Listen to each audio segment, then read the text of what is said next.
Hello students, welcome to the Clear Physics. मेरा नाम है पवन यादव, मैं एक इलेक्ट्रिकल इंजीनियर हूं और अपनी सीरीज में मैं क्लास 11th की फिजिक्स कवर कर रहा हूं। क्लास 11th की फिजिक्स का चैप्टर 1 हम ऑलरेडी कंप्लीट कर चुके हैं। अगर आपने वो वीडियो नहीं देखी है तो आप क्लास 11th की प्लेलिस्ट में जाके वीडियो प्लीज देख लीजिए। क्लास 11th का चैप्टर 2 आज हम स्टार्ट करने जा रहे हैं। आज की इस वीडियो में हम चैप्टर 2 के कुछ टॉपिक्स पढ़ने जा रहे हैं, जैसे कि यूनिट्स क्या होते हैं, what are units, requirement of units, क्यों हम यूनिट्स का यूज करते हैं, then system of units,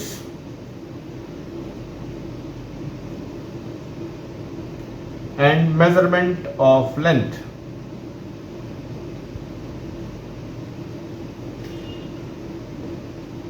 तो ये हमको कुछ टॉपिक्स आज डिटेल में कवर करने वाले हैं हम।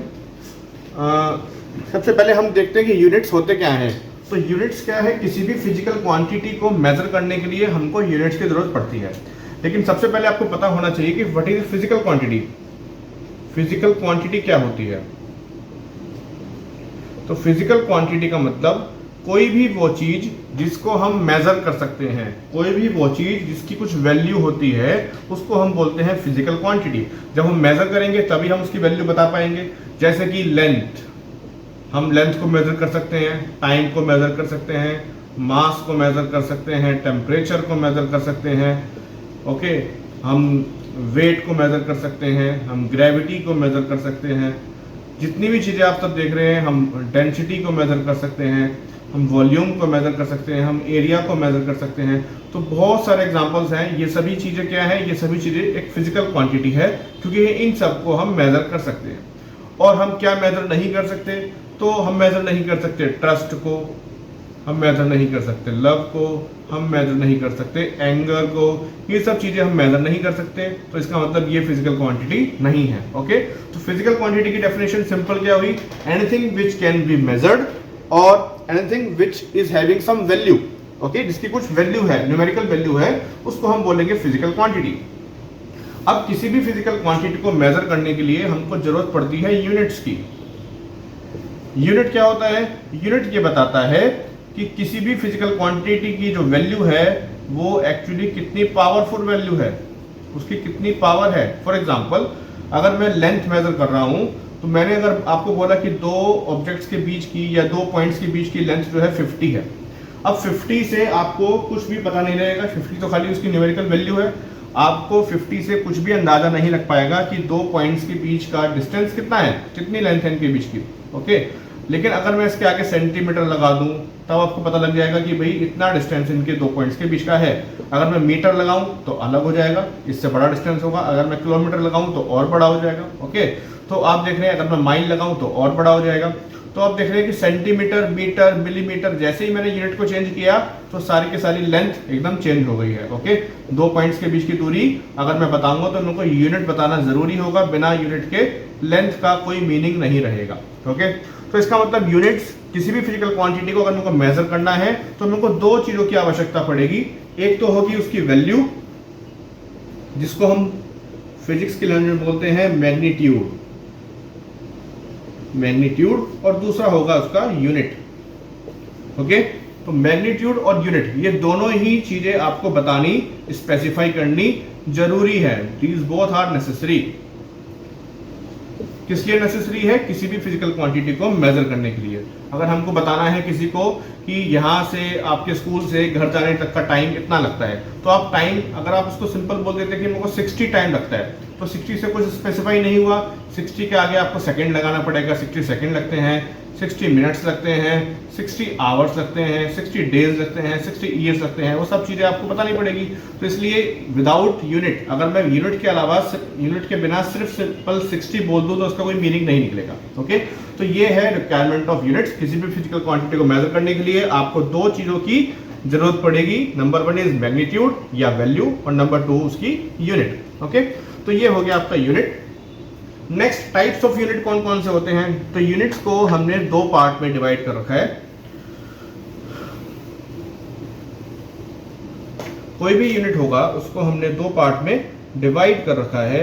Number 1 is fundamental unit, fundamental unit, और नंबर 2 इज ड्राइव्ड यूनिट। इसको क्वांटिटी भी बोल सकते हैं हम, क्वांटिटी और क्वांटिटी।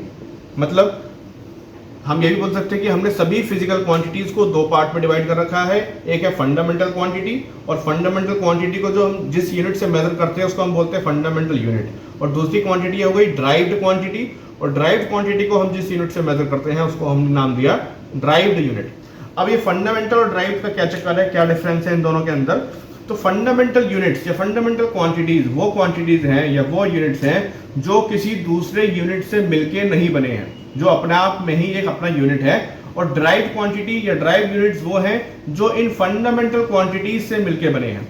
ओके, ड्राइव्ड यूनिट्स जितने भी होंगे या ड्राइव्ड क्वांटिटी जितनी भी होंगी उनको मैं इन फंडामेंटल क्वांटिटीज के अंदर ब्रेक कर सकता हूं। These can be breaked, can be breaked in fundamental quantities. तो ड्राइव्ड क्वांटिटीज को मैं फंडामेंटल क्वांटिटीज के अंदर ब्रेक कर सकता हूं, लेकिन फंडामेंटल क्वांटिटीज को या फंडामेंटल यूनिट्स को मैं ब्रेक नहीं कर सकता। Can not be breaked further, can not be breaked further. इसको मैं और ज्यादा नहीं तोड़ सकता, नहीं डिवाइड कर सकता।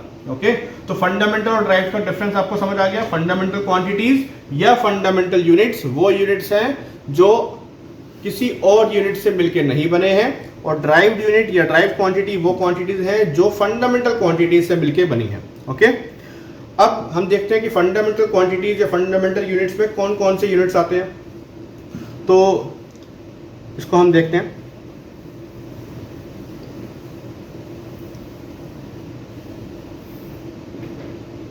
इसको देखने से पहले मैं आपको सिस्टम ऑफ यूनिट्स बताता हूं पहले, तब आपको ज्यादा क्लियर होगा। System of units, system of units क्या है कि पहले क्या होता था, अलग अलग डिफरेंट कंट्रीज के अंदर डिफरेंट सिस्टम फॉलो किए जाते थे मेजरमेंट के। फॉर एग्जांपल एक सिस्टम होता है, आपको इसका नाम है एफपीएस सिस्टम, दूसरा सिस्टम होता है सीजीएस सिस्टम, और तीसरा होता है एमकेएस सिस्टम। तो ये तीन आपको दिख रहे हैं, तीन अल्फाबेट से मिलकर सिस्टम बने हैं, सीजीएस, एफपीएस एंड एमकेएस। ये जो तीन आपको अल्फाबेट्स दिख रहे हैं, इसमें फर्स्ट अल्फाबेट होता है लेंथ के लिए, सेकेंड अल्फाबेट होता है मास के लिए, और थर्ड होता है टाइम के लिए। ओके, इसका मतलब ये है कि ये तीन फिजिकल क्वांटिटीज जो है लेंथ, मास और टाइम, इनको हमने माना हुआ है फंडामेंटल क्वांटिटी, फंडामेंटल क्वांटिटी या फंडामेंटल यूनिट्स। ओके, तो पहले क्या होता था, अलग अलग कंट्रीज के अंदर, डिफरेंट कंट्रीज के अंदर डिफरेंट डिफरेंट सिस्टम फॉलो किए जाते थे। कहीं पर हम एफपीएस सिस्टम फॉलो करते थे मेजरमेंट के लिए, कहीं किसी कंट्री में सीजीएस सिस्टम फॉलो होता था, और किसी कंट्री में एमकेएस सिस्टम फॉलो होता था। अब एफपीएस सिस्टम का मतलब क्या है?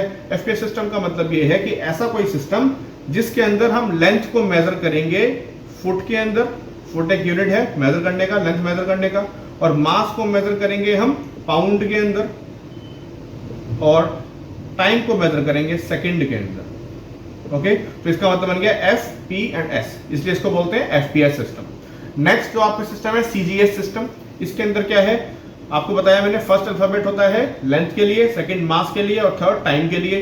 तो सी हो गया सेंटीमीटर, जी हो गया for gram, and S here is also for second. Okay, ऐसे ही थर्ड आपका सिस्टम है, इसके अंदर एम हो गया मीटर, के हो गया kilogram for mass, and S is for second.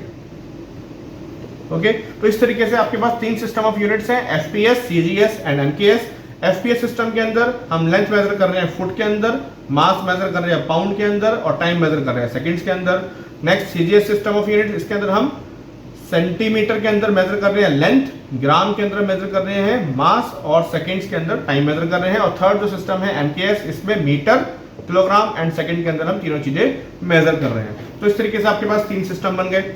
अब ये जो हमने सिस्टम अभी चूज किया, ये हमने तीनों सिस्टम जो देखे, इनके अंदर आपको दिख रहा है सिर्फ तीन ही अल्फाबेट्स हैं। इसका मतलब ये है कि यहाँ पर तीन फिजिकल क्वांटिटीज को हमने फंडामेंटल क्वांटिटीज माना हुआ है। वो तीन फिजिकल क्वांटिटीज कौन कौन सी हैं? लेंथ, मास और टाइम। हमने इन्हीं तीनों का यूनिट्स अपने इन सिस्टम के अंदर देखा है। इसका मतलब यहाँ पर तीन ही फिजिकल क्वांटिटीज को हमने फंडामेंटल क्वांटिटी माना हुआ है। अब दिक्कत क्या हुई? दिक्कत ये हुई कि हर कंट्री के अंदर अलग अलग सिस्टम फॉलो होता था। जिसकी वजह से इंटरनेशनल ट्रेड के अंदर दिक्कत आती थी। मान लीजिए आपको कोई मशीन या कोई भी इक्विपमेंट आपको ऑर्डर करना है, किसी दूसरी कंट्री से मंगाना है, आपने उसकी स्पेसिफिकेशन भेजी, आपकी कंट्रीज के अंदर ये वाला सिस्टम फॉलो होता है और जिस कंट्री से आप अपनी मशीन मंगा रहे हैं उसके अंदर ये वाला सिस्टम फॉलो होता है। तो आपने अपनी स्पेसिफिकेशन, अपना जो डिजाइन था वो इस वाले यूनिट्स के अंदर भेज दिया, लेकिन उस कंट्री के अंदर ये वाला सिस्टम फॉलो होता है, तो उनको क्या होगा, उनको इस सिस्टम को, आपकी स्पेसिफिकेशन को समझने में प्रॉब्लम हो सकती है। हो सकता है कि आप जो एक्सपेक्ट कर रहे हैं उस कंट्री से, जो मशीन बनाना चाहते हैं, लेना चाहते हैं, उस डायमेंशन की, उस साइज की आपको मशीन ना मिल पाए, कुछ यहाँ पर क्या हो जाए, कंफ्यूजन हो जाए यूनिट्स का। ओके, तो इसलिए एक ऐसे सिस्टम की जरूरत पड़ी जो कि इंटरनेशनली वैलिड हो। ओके, मतलब हर कंट्री के अंदर सेम सिस्टम होना चाहिए। एक ऐसे सिस्टम की रिक्वायरमेंट हमको पड़ी जिसकी वैल्यू, जिसके अंदर सभी यूनिट्स सेम हो हर कंट्री के अंदर। ओके, उस सिस्टम का नाम क्या रखा गया, उसको हम बोलते हैं SI system. SI system.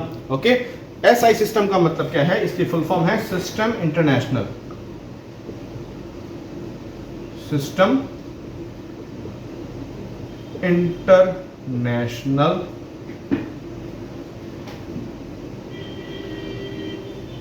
National D unites. ये फ्रेंच लैंग्वेज में लिखा हुआ है इसलिए आपको ऐसा दिख रहा है, सिस्टम इंटरनेशनल डी यूनाइट्स। इसका मतलब क्या है, इसको अगर हम इंग्लिश लैंग्वेज में कन्वर्ट करें तो इसका मतलब है international system of units. International system of units. Okay, इसको हम शॉर्ट में क्या बोलते हैं, SI, जो हमारा फ्रेंच लैंग्वेज में है सिस्टम इंटरनेशनल। तो इसके हिसाब से हम S यहां से लिया और I यहां से लिया, तो इसको हमने मिला के बोल दिया SI सिस्टम। तो SI सिस्टम जो है वो एक ऐसा सिस्टम है जो इंटरनेशनली हर एक कंट्री के अंदर वैलिड होता है। ओके, अब इस SI सिस्टम को हमको डिटेल में पढ़ना है कि इसके अंदर एक्चुअली होता क्या क्या है। ओके, तो इस SI सिस्टम के अंदर, जैसे हमने पीछे देखा, जो हमारे ये तीनों सिस्टम्स थे, इनके अंदर तीन फंडामेंटल क्वांटिटीज थी। कौन कौन सी, लेंथ, मास और टाइम। लेकिन जो हमारा SI सिस्टम होगा उसके अंदर हमको 7 फिजिकल क्वांटिटीज को हमने फंडामेंटल क्वांटिटीज बोला हुआ है। तो हम देखते हैं कि वो 7 फिजिकल क्वांटिटीज कौन कौन सी है और उनके फंडामेंटल यूनिट्स कौन कौन से हैं, ये आपको डिटेल में स्टडी करना है, एग्जाम में आपके पूछा जाता है। तो हम स्टडी कर रहे हैं अभी SI सिस्टम। ओके, तो SI सिस्टम के अंदर 7 फिजिकल क्वांटिटीज को फंडामेंटल क्वांटिटी बोला गया है। 7 physical quantity as fundamental quantity. कौन कौन सी है, 3 तो आपकी वही है जो आपने पहले स्टडी करी। कौन कौन सी, length, mass and time. Okay, तो 3 फिजिकल क्वांटिटी यही है। 4th फिजिकल क्वांटिटी है आपका इलेक्ट्रिक करंट। 5th है amount of substance.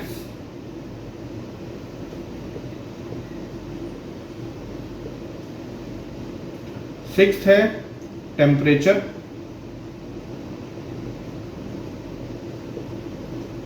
And 7 is luminous intensity.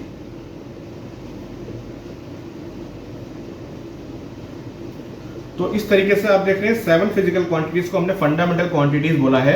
अब इन सभी 7 फिजिकल क्वांटिटीज के कुछ यूनिट्स होंगे जिनके अंदर हम इसको मेजर करेंगे, और वो यूनिट्स क्या कहलाएंगे, वो कहलाएंगे fundamental units. Okay, fundamental quantities के यूनिट्स को क्या बोलते हैं, फंडामेंटल यूनिट्स बोलते हैं। जो मैंने आपको बताया था, ऐसे यूनिट्स होते हैं जिनको हम फर्दर ब्रेक नहीं कर सकते, हम नहीं तोड़ सकते उनको। इनकी हेल्प से, इन यूनिट्स की हेल्प से हम बाकी के यूनिट्स बनाते हैं, इसको हम बोलते हैं ड्राइव यूनिट्स। तो लेंथ का फंडामेंटल यूनिट क्या होगा, मीटर। मास का किलोग्राम। टाइम का सेकंड। इलेक्ट्रिक करंट का एम्पेयर। अमाउंट ऑफ सब्सटेंस का मोल। टेम्परेचर का केल्विन। एंड ल्यूमिनस इंटेंसिटी का कैंडेला। ओके, तो ये 7 फिजिकल क्वांटिटीज हैं जिसको हमने फंडामेंटल क्वांटिटी बोला है, और ये उनके फंडामेंटल यूनिट्स हैं। बाकी जितने भी यूनिट्स है या बाकी जितने भी फिजिकल क्वांटिटीज हैं, जैसे कि फॉर एग्जांपल अगर मैं बोलता हूं एरिया, एरिया भी एक फिजिकल क्वांटिटी है। वॉल्यूम, फोर्स, प्रेशर, ये सभी फिजिकल क्वांटिटीज क्या है, ये सभी फिजिकल क्वांटिटी इन क्वांटिटीज से मिलके बनी है, इसलिए इसको हमने क्या बोलेंगे, इसको हम बोलेंगे ड्राइव्ड। इनके अलावा जो भी आपको फिजिकल क्वांटिटी मिलती है वो कहलाएगी ड्राइव्ड क्वांटिटी। ओके, और उसका यूनिट कहलाएगा derived unit. Okay, for example अगर मैं एरिया की बात करूं तो आपको पता है कि एरिया का यूनिट क्या होता है, मीटर स्क्वायर होता है। तो आप देखेंगे मीटर स्क्वायर को मैं फर्दर ब्रेक कर सकता हूं, कैसे, मीटर इंटू मीटर। ओके, तो ये एरिया के यूनिट को जो कि मीटर स्क्वायर था उसको मैंने 2 मीटर में ब्रेक कर दिया, और ये मीटर क्या है आपका, मीटर था आपका लेंथ की फंडामेंटल यूनिट। अब मैं इसको फर्दर ब्रेक नहीं कर सकता। ओके, सिमिलरली वॉल्यूम की अगर बात करें तो वॉल्यूम का यूनिट क्या होता है, मीटर क्यूब। तो इसको मैं metre into metre into metre, 3 मैंने फंडामेंटल यूनिट्स के अंदर उसको ब्रेक कर सकता हूं। ओके, तो इस तरीके से आपका फंडामेंटल सिस्टम ऑफ यूनिट्स हो गया। ऐसा ही सिस्टम ऑफ यूनिट्स मैंने आपको बताया। नेक्स्ट, अभी मैंने आपको बताया कि हमारे फंडामेंटल सिस्टम कितने होते हैं, 7 होते हैं। फंडामेंटल यूनिट्स कितने होते हैं, 7 होते हैं, और 7 ही फंडामेंटल क्वांटिटीज होती हैं। तो इन 7 के अलावा भी हमारे पास 2 फंडामेंटल क्वांटिटी और हैं, या फंडामेंटल यूनिट्स और हैं, जो कि किसके लिए है, जो है सिर्फ एंगल के लिए, एंगल। अब एंगल जो होते हैं वो 2 तरीके के एंगल होते हैं, एक होता है प्लेन एंगल और एक होता है solid angle. Okay, plane angle and solid angle. Plane angle का मतलब क्या है, सिंपल एक लाइन है और ये दूसरी लाइन है, इन दोनों के बीच का जो एंगल है इसको हम प्लेन एंगल बोलते हैं, जो हम अभी तक पढ़ते आए हैं। और सॉलिड एंगल का मतलब ये होता है कि मान लीजिए ये कोई कोन है और ये कोन जो ये पूरा 3D में एंगल बना रहा है यहाँ पर, इसको बोलते हैं सॉलिड एंगल। 3D के अंदर सॉलिड एंगल कैसा होता है, 3D के अंदर होता है, और प्लेन एंगल ये 2D में है और ये 3D में है। ओके, तो हमको इनके यूनिट्स पढ़ने हैं, कौन कौन से होते हैं। तो प्लेन एंगल का जो SI यूनिट है, ये सिस्टम इंटरनेशनल सिस्टम के अंदर जो हमने यूनिट पढ़ा वो SI से, उसको हम बोलते हैं SI यूनिट। तो प्लेन एंगल का SI यूनिट है रेडियन। ओके, SI यूनिट क्या है, रेडियन। अभी तक हम, आप छोटी क्लासेस के अंदर जो एंगल हमने मेजर किया वो आप डिग्रीज के अंदर मेजर करते हैं, 90 डिग्री, 45 डिग्री ऐसे मेजर करते हैं। लेकिन अभी जो SI सिस्टम है वो हमने क्या पढ़ा, क्या है, रेडियन है। ओके, तो आपको इसमें क्या पढ़ना पड़ेगा, आपको रेडियन से डिग्री में कैसे कन्वर्ट करते हैं, कन्वर्जन कैसा होता है वो पढ़ना पड़ेगा, जो हम अभी आगे देखते हैं। और सॉलिड एंगल का जो SI सिस्टम है उसको हम बोलते हैं, SI यूनिट है उसको बोलते हैं स्टेरेडियन। तो इसके बारे में आपको ज्यादा नहीं पढ़ना है, बस आपको नाम पता होना चाहिए कि सॉलिड एंगल का SI यूनिट क्या है, स्टेरेडियन, और प्लेन एंगल का SI यूनिट क्या है, रेडियन। ओके, नेक्स्ट मैं आपको बताने वाला हूं कि रेडियन से डिग्रीज में कैसे कन्वर्जन होता है।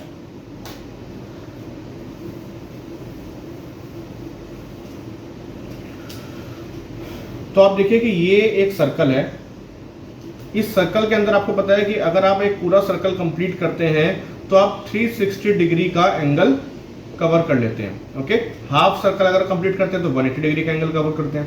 तो ये 360 डिग्री का एंगल हो गया, और पूरा अगर ये आपने किस में लिया, डिग्रीज में लिया है। और अगर मैं रेडियन की बात करूं तो पूरा एक एंगल जो कवर करते हैं पूरे सर्कल का रेडियन के अंदर, वो होता है 2 पाई के बराबर। ओके, 2 पाई रेडियन, इसका मतलब ये हुआ कि 2 पाई रेडियन 360 डिग्रीज के इक्वल है। तो अगर 2 पाई रेडियन, रेडियन को RAD से डिनोट करते हैं, 2 pi radian is equal to 360 degrees, तो 1 रेडियन कितना डिग्री के बराबर होगा, 360 अपॉन 2 पाई, इसको हम कह सकते हैं 180 अपॉन पाई।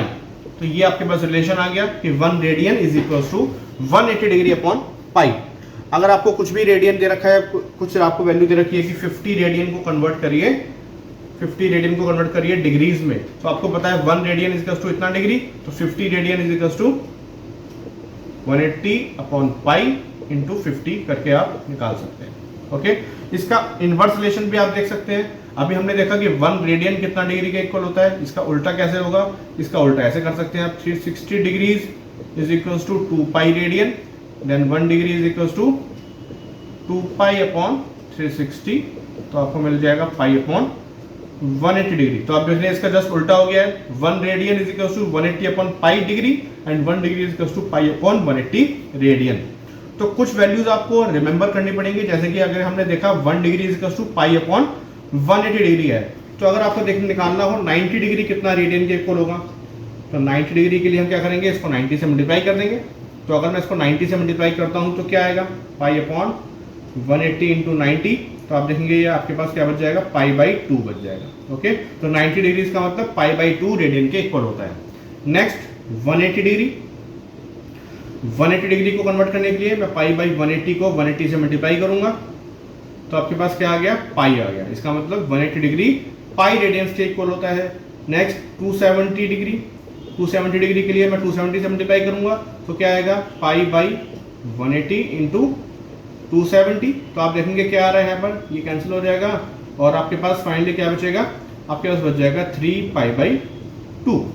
ओके, तो आप देख रहे हैं pi by 2 is 90 degree, pi is 180 degree and 3 pi by 2 is 270 degree. Next अगर आपको 45 डिग्री निकालना हो तब क्या करेंगे, तो 45 डिग्री आप निकाल कर देख सकते हैं खुद, ये आएगा पाई बाई 4 रेडियन। ओके, तो ये कुछ वैल्यूज हैं जो आपको याद रखनी पड़ेंगी, इनको आप बार बार कन्वर्ट करके नहीं रखेंगे क्योंकि न्यूमेरिकल्स में बहुत बार ये यूज होने वाला है, आगे आपका 12th क्लास में भी यूज होगा, 11th में तो यूज होगा ही होगा। तो ये आपको रिमेंबर करने हैं, सारे आपको याद होने चाहिए। Okay, 45 degree pi by 4 radian, 90 degree pi by 2 radian, 180 degree pi radian and 270 degree 3 pi by 2 radian and 360 degree मैंने आपको बताया 2 पाई रेडियन। ओके, नेक्स्ट ये जो डिग्री हमने पढ़ा है अभी तक, जो हम डिग्री पढ़ते आए हैं, इस डिग्री को भी आप ब्रेक कर सकते हैं। कैसे ब्रेक कर सकते हैं, तो ऐसे ब्रेक कर सकते हैं कि डिग्री को आप मान के चलें कि डिग्री एक आवर के इक्वल है। ओके, तो जैसे आपको पता है 1 आवर के अंदर कितने मिनट्स होते हैं, 60 मिनट्स होते हैं। मिनट्स का सिंबल क्या होता है, मिनट्स के लिए हम यहाँ पर सिंगल डैश लगाते हैं। Okay, 1 hour equals to 60 minutes and 1 minute ऐसे लिखते हैं, 1 minute is equals to 60 seconds, seconds के लिए हम डबल डैश लगाते हैं। ओके, तो ये अभी तक आपको पता है कि 1 आवर में 1 घंटे में 60 मिनट्स होते हैं और 1 मिनट में 60 सेकेंड्स होते हैं। यही सेम रिलेशन आपका काम आएगा डिग्रीज के अंदर। इस आवर को आप डिग्री से रिप्लेस कर दीजिए बस। तो 1 degree is equals to 60 minutes and 1 minute is equals to 60 second. तो ये आप इस तरीके से इसको ब्रेक कर सकते हैं डिग्री को फर्दर। ओके, कन्वर्जन आप कर सकते हैं, आपको पता लग गया 1 degree is equals to 60 minutes, तो 1 मिनट आप इसको उल्टा भी लिख सकते हैं, 60 minutes is equals to 1 degree, then 1 minute is equals to 1/60 degree. ऐसे कन्वर्जन कर सकते हैं आप। आपको रिलेशन पता लग गया कि 1 मिनट के अंदर 1/60 डिग्री होगी। अगर आपको कुछ भी मिनट्स का पूछा रहा है तो आप इसको मल्टीप्लाई करके निकाल सकते हैं। ऐसे ही यहाँ से सेकेंड्स और मिनट्स का रिलेशन मिल जाएगा आपको। 60 seconds is equals to 1 minute, then 1 second is equals to 1/60 minute. ये रिलेशन आपको मिल गया सेकेंड्स और मिनट्स का। ओके, तो ये आपका कन्वर्जन मैंने आपको बताया कि रेडियन से आपको डिग्री में कैसे कन्वर्ट करना है और डिग्री को फर्दर आप कैसे मिनट्स और सेकंड्स में ब्रेक कर सकते हैं या कैसे कन्वर्जन कर सकते हैं। ओके, नेक्स्ट हमारा आज का टॉपिक है मेजरमेंट ऑफ लेंथ। तो आपको मैंने बताया कि 3 फिजिकल क्वांटिटीज जो आपको पढ़नी है, 3 फंडामेंटल क्वांटिटीज आपको जो पढ़नी है आपके सिलेबस में कौन कौन सी है, मास, लेंथ एंड टाइम। तो इन तीनों का ही मेजरमेंट आपको पढ़ना है, कैसे इनको मेजर करते हैं, कौन कौन से यूनिट्स होते हैं। तो आज की अपनी इस लेक्चर में मैं आपको मेजरमेंट ऑफ लेंथ समझाने वाला हूं। नेक्स्ट वीडियो में हम measurement of mass and time देखेंगे। ओके, तो देखते हैं मेजरमेंट ऑफ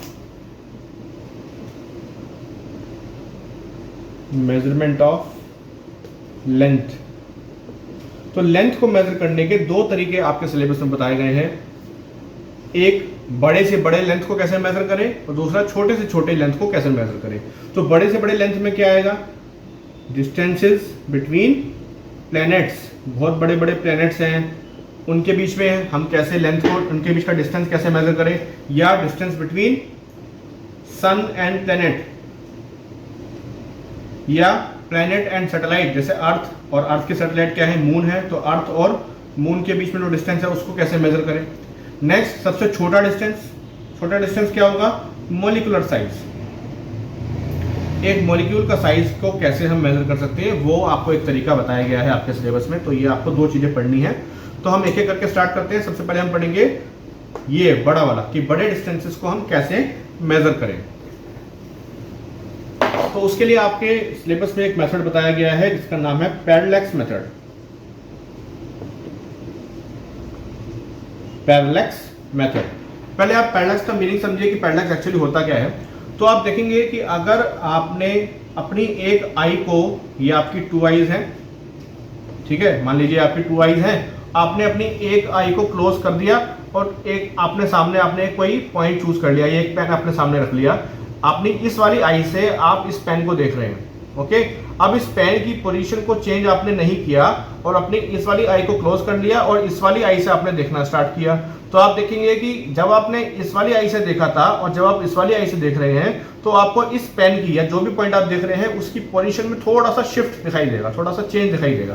पहले आपको ये पेन थोड़ा सा इधर दिखाई दे रहा था, अब जब आप इस वाली आई से देखेंगे तो ये पेन आपको थोड़ा सा इधर दिखाई देगा, ओके। तो ये आप करके देख सकते हैं खुद। तो इसी चीज को हम क्या बोलते हैं, इसको बोलते हैं पैरेलैक्स, ओके। आप जब भी अपनी दोनों आईज से एक साथ नहीं देखें, अगर आप अपनी एक आई को क्लोज करके किसी ऑब्जेक्ट को देखेंगे और फिर उस आई को ओपन करके दूसरी आई को क्लोज करके देखेंगे तो आपको जिस चीज को आप देख रहे थे उसकी पोजीशन में थोड़ा सा शिफ्ट दिखाई देगा। इसी चीज को हम क्या बोलते हैं, इस प्रोसेस को हम क्या बोलते हैं, पैरेलैक्स बोलते हैं। इसको हम बोलते हैं पैरेलैक्स एरर या पैरेलैक्स मेथड बोल देते हैं, ओके।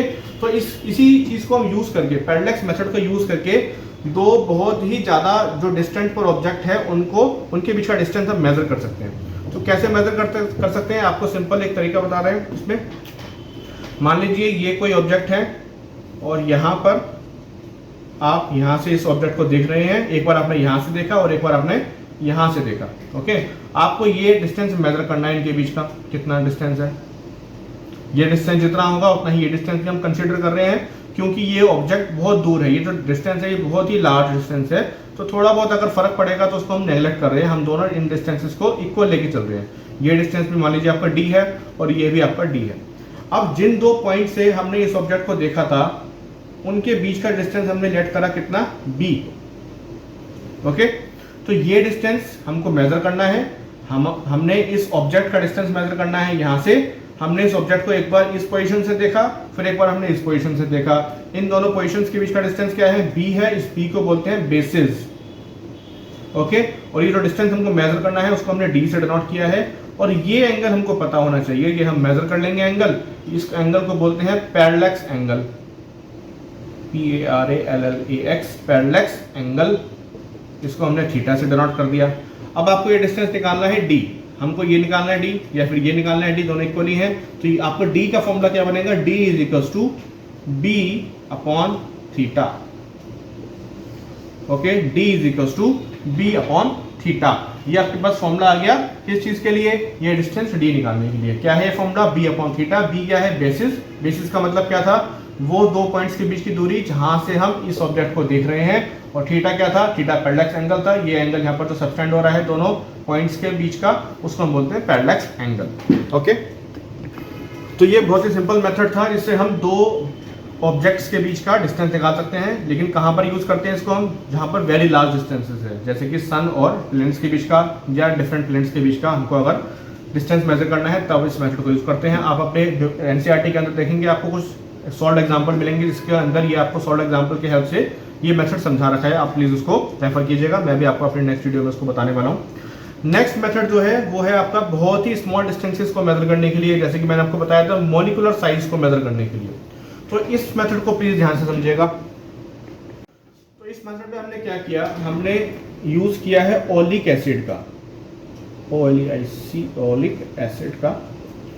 हमने क्या किया, एक टम्बलर लिया जिसके अंदर हमने 1 सेंटीमीटर क्यूब ओलिक एसिड डाला,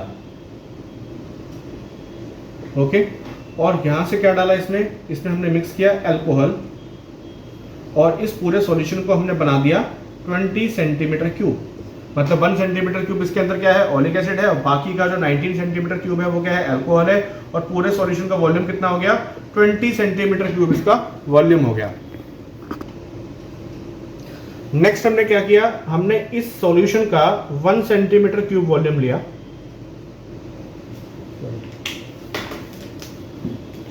1 सेंटीमीटर क्यूब वॉल्यूम हमने इस सॉल्यूशन का लिया और इसको एक दूसरे टम्बलर के अंदर डाल दिया, ओके। तो यहां से आप देख रहे हैं कि ये जो सॉल्यूशन बना है इसका कंसेंट्रेशन अगर मैं देखूं तो कितना होगा, ये होगा 1/20 सेंटीमीटर क्यूब, क्योंकि इस पूरे का वॉल्यूम कितना हो गया, 20 सेंटीमीटर क्यूब हो गया है। और इस 20 सेंटीमीटर क्यूब वॉल्यूम के अंदर ओलिक एसिड कितना है, सिर्फ 1 था, तो इसका कंसंट्रेशन कितना हो गया 1/20 सेंटीमीटर क्यूब।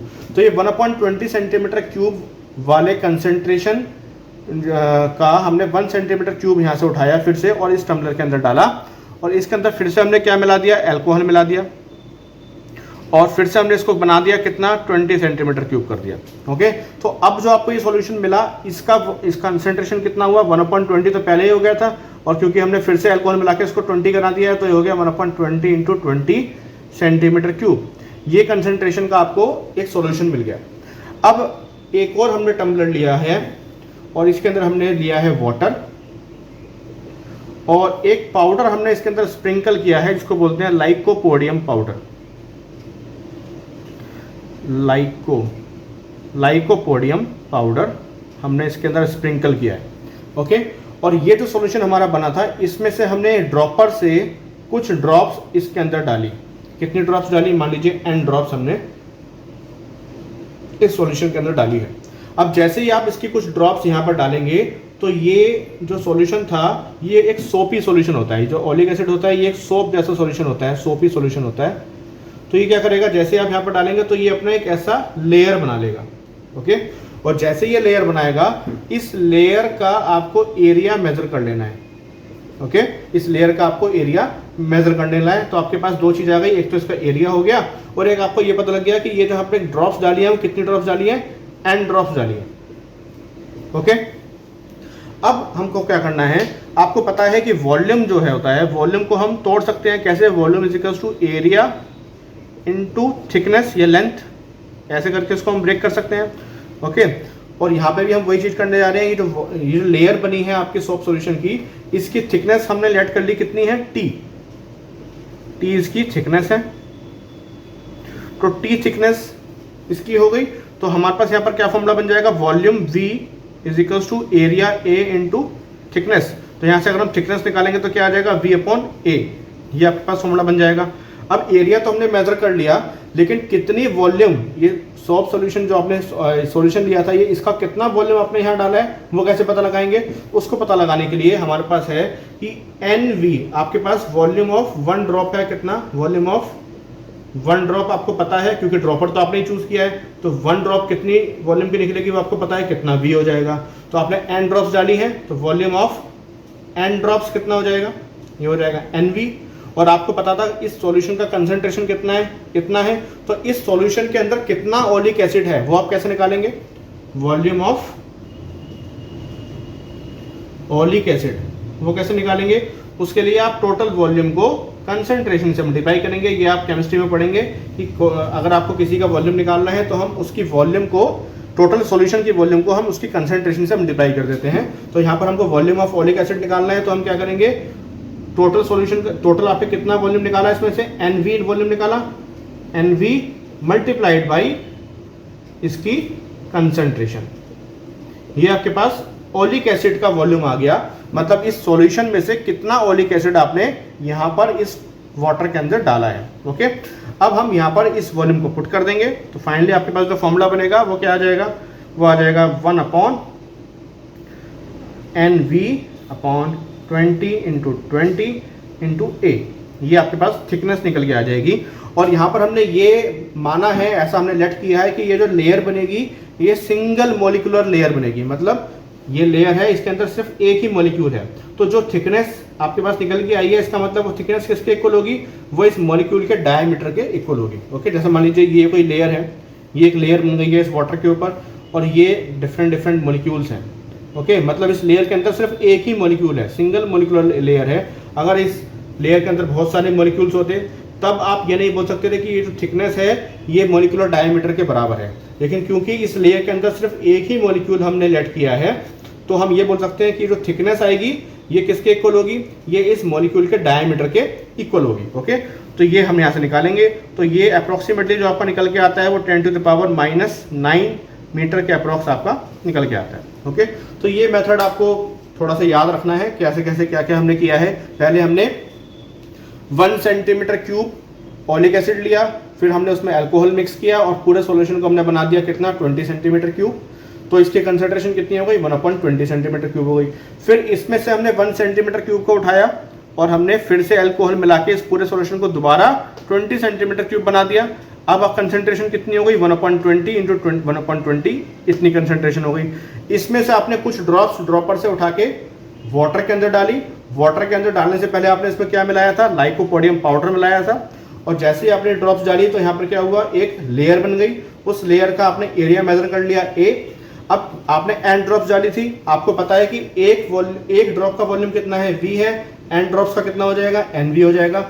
अब ये जो NV ड्रॉप्स का आपने सॉल्यूशन डाला है, इस सॉल्यूशन के अंदर ओलिक एसिड कितना होगा, तो वॉल्यूम ऑफ ओलिक एसिड कैसे निकाला हमने, टोटल वॉल्यूम जो हमने डाला है मल्टीप्लाइड बाई कंसंट्रेशन, ये आपने निकाल लिया। और फाइनली हमने फॉर्मूला क्या अप्लाई किया, volume is equals to area into thickness, और यहाँ से थिकनेस हमने निकाल लिया, volume divide by area, volume ये निकाल चुके थे, इसको हमने एरिया से डिवाइड करा तो ये आ गया। तो ये फाइनली आपके पास क्वेश्चन फाइनली आपके पास ये बना थिकनेस। अब इसमें क्या आ सकता है, एक तो आपको बहुत कम चांसेस होते हैं कि आपको एक्सप्लेन करने को आ जाए मेथड, ज़्यादातर चांसेस ये है कि आपको एक न्यूमेरिकल इसमें पूछ लिया जाए। तो न्यूमेरिकल में क्या पूछा जाएगा, क्या गिवन होगा आपको वॉल्यूम गिवन होगा कि एक ड्रॉप का वॉल्यूम इतना है, नंबर ऑफ ड्रॉप्स कितनी डाली हैं वो आपको गिवन होगा, एरिया कितना बना वो आपको गिवन होगा, और आपसे खाली सिंपल थिकनेस निकालने को पूछ सकते हैं। या थिकनेस गिवन होगी, एरिया निकालने को आ जाएगा, एरिया गिवन होगा, थिकनेस गिवन होगा, आपको नंबर ऑफ ड्रॉप्स निकालने को आ जाएगा। तो इस तरीके से आपको सिंपल न्यूमेरिकल्स में से पूछा जा सकता है। तो ये हमने देखा मॉलिक्यूलर साइज कैसे निकालते हैं, तो हमने बहुत छोटा डिस्टेंस कैसे मेजर करते हैं वो भी देख लिया, और बहुत बड़ा डिस्टेंस कैसे मेजर करते हैं वो भी देख लिया। नेक्स्ट हमको कुछ और यूनिट्स देखने हैं, लेंथ को मेजर करने के और भी कुछ यूनिट्स होते हैं, वो आपको पढ़ने हैं क्योंकि वो आपके आगे काम आने वाले हैं, आपको हर जगह वो देखने को मिलेंगे। तो कुछ हमको पढ़ने हैं स्मॉल यूनिट्स और कुछ हमको पढ़ने हैं लार्ज यूनिट्स। तो पहले हम देखते हैं स्मॉल यूनिट्स कौन कौन से होते हैं। तो स्मॉल यूनिट्स में आपको जो पढ़ना है मैं आपको बता देता हूँ, मिलीमीटर। मिलीमीटर आपको पता है कितना होता है, 10⁻³ मीटर होता है। फिर आपको पढ़ना है माइक्रोमीटर, माइक्रोमीटर को माइक्रॉन भी बोल देते हैं सिंपल, माइक्रॉन, ये कितना होता है 10⁻⁻6 मीटर होता है। फिर आपको पढ़ना है नैनोमीटर, नैनोमीटर कितना होता है 10⁻⁹ मीटर होता है। फिर आपको पढ़ना है picometre, small P, picometre 10⁻12 metre. Then fermi, FERMI, fermi, fermi होता है 10⁻⁻15 मीटर। तो ये कुछ यूनिट्स हैं जो कि स्मॉल डिस्टेंसेस को मेजर करने के लिए हम यूज़ कर सकते हैं। आपको कई जगह न्यूमेरिकल में देखने को मिल जाएंगे, तो जहाँ पे भी आपको मिलेंगे आपको क्या करना है, इसको कन्वर्ट करना है मीटर के अंदर इस रिलेशन से। Okay, next large units. तो लार्ज यूनिट्स कौन कौन से हैं, तो पहला जो यूनिट है वो है AU।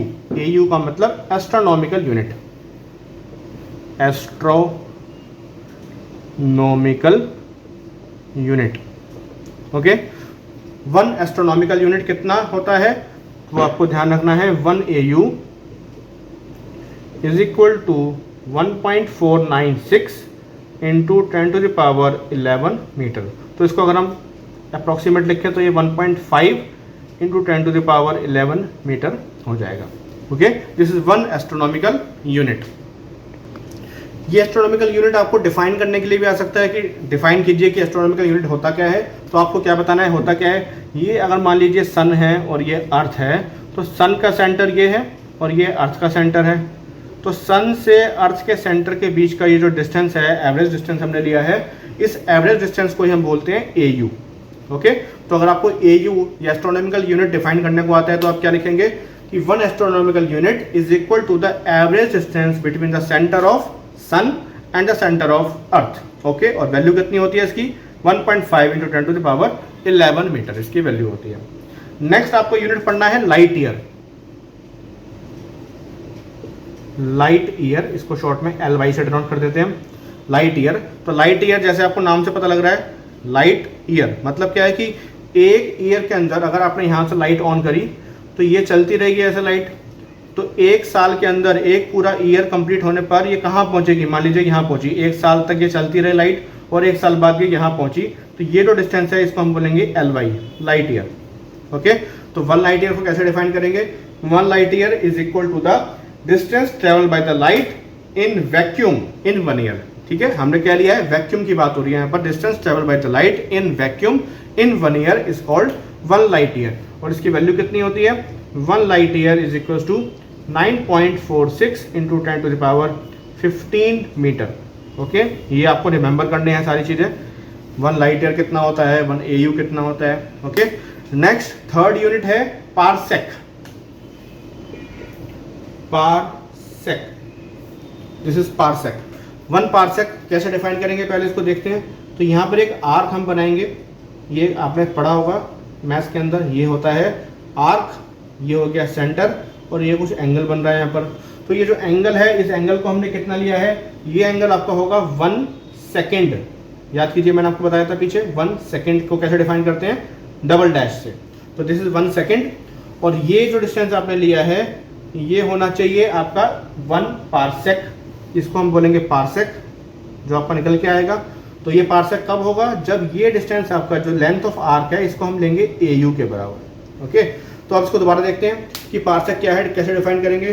तो पारसेक उस सर्कल का, उस या फिर उस सेक्टर का, एक सेक्टर बन रहा है आपका, उस सेक्टर का रेडियस होगा जिस सेक्टर का, अगर हम लेंथ ऑफ आर्क देखें तो लेंथ ऑफ आर्क कितना है, AU, 1 AU के बराबर है। और 1 AU जो लेंथ ऑफ आर्क है वो कितना एंगल सबस्टेंड कर रहा है यहाँ पर सेंटर पे, 1 सेकेंड का एंगल सबस्टेंड कर रहा है। ओके, 1 सेकेंड आपको पता होगा, पीछे मैं बता चुका आपको क्या होता है, it is a unit of angle. तो कैसे डिफाइन करेंगे दोबारा बता देता हूं मैं आपको। 1 parsec is the radius of a circle या sector at the centre of which an arc of the circle 1 AU long subtends an angle of 1 second. Okay, so this is the definition of parsec। Value कितनी होगी इसकी, तो 1 parsec is equals to 3.1 into 10 to the power 16 metre. Okay, 3.1 into 10 to the power 16 metre, this is the value of 1 parsec. तो ये आपको जो मैंने बताया 3 बड़े यूनिट्स बताए जो कि बड़े distances between sun and planets या और भी बड़े डिस्टेंसेस को मेजर करने के लिए हम यूज करते हैं, और ये मैंने आपको कुछ छोटे यूनिट्स बताए। ओके, तो ये आपका कंप्लीट हो गया measurement of length. Measurement of length में आपको इतना ही पढ़ना है। नेक्स्ट लेक्चर में मैं आपको बताऊंगा मेजरमेंट ऑफ मास कैसे करते हैं, मेजरमेंट ऑफ टाइम कैसे करते हैं, और मैं आपको कुछ एरर्स के बारे में बताऊंगा। जब भी हम किसी भी इंस्ट्रूमेंट से किसी की कुछ मेजर करते हैं तो उसमें कुछ एरर आता है, एग्जैक्ट वैल्यू हम कभी मेजर नहीं कर पाते हैं, तो वो एरर कैसे फाइंड आउट करते हैं, कितना एरर कैसे होगा, वो सब हम देखेंगे अपने नेक्स्ट लेक्चर में।